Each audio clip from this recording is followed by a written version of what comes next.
ID, tapos may sinasabi pa si Master B.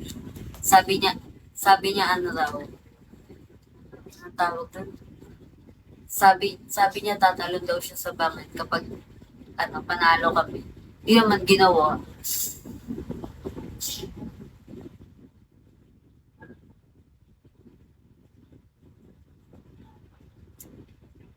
Tanong mo dyan sa boyfriend mo na idol ko.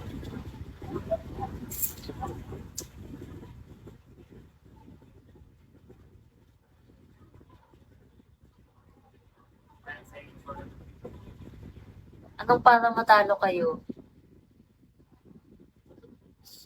Bakit napindot mo lang ba yan? Dapat ba sa kalaban? Monthly ba? Monthly siya, pero dalawang 2 months ata hindi nag ganon kasi busy. Tapos mga resting din yung supporters ng iba. So, parang hindi na pinush yung TPK. Pero isang beses pa lang kasi ako nakasali. Ato, 2 beses na.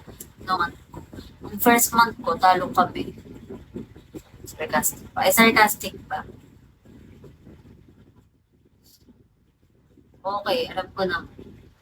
De, pero feel ko, nagkamali ka lang ng bagsak. Feel ko sa kabila mo talaga dapat ibabagsak. Napindot mo lang sa akin, kaya ganun.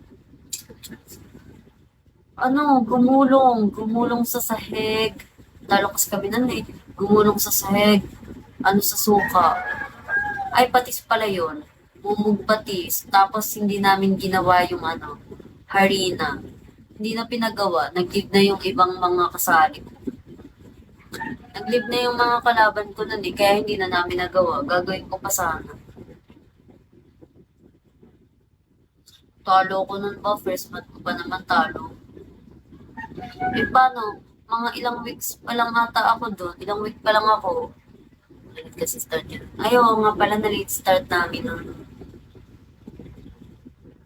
Late start namin nun kaya nag-alisan na rin yung mga kasal. Nag-alisan na kaya Pero di ko alam kung kasalanan ko ba kung bakit late yung start na or hindi. Wala kasi akong other device na. So hindi ko siya wala akong other device. So hindi ko siya nakikita kung nag-chat na sa GC. Wala, nag-chat sa GC na hindi pala ako ma-invite. Wala. Pero pumunta naman sa akin yung mga admin ng ibang supporters. Ay, yung mga admin ng ibang post. Pumunta sa akin. Kasi ako na lang ata yung hindi ma-invite nun. Kaya ako na lang nag-invite kasi hindi talaga ako ma-invite. Oo, kaya tapos. Oo. Wala akong other device so hindi ko nakikita na pala, na hindi ako na-invite. Dapat ako na lang kasi, dapat wala, nag-follow naman ako nun eh. Follow ako para, kung hindi ako ma-invite, friend kami, so ma-invite yun. Pero wala naman, hindi ako naka-receive ng follow back.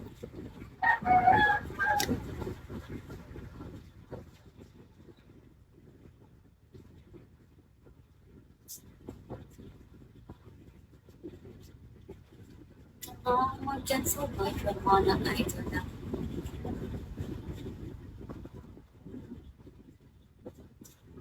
Kawawa ka naman. Eh, may ka parang ang naman na, parang nakaka-offend naman yung pagsasabi mo ng ganyan.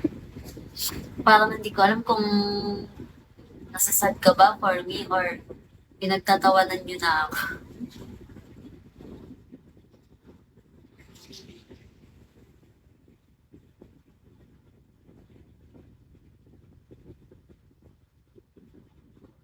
Parang tingnan mo pa.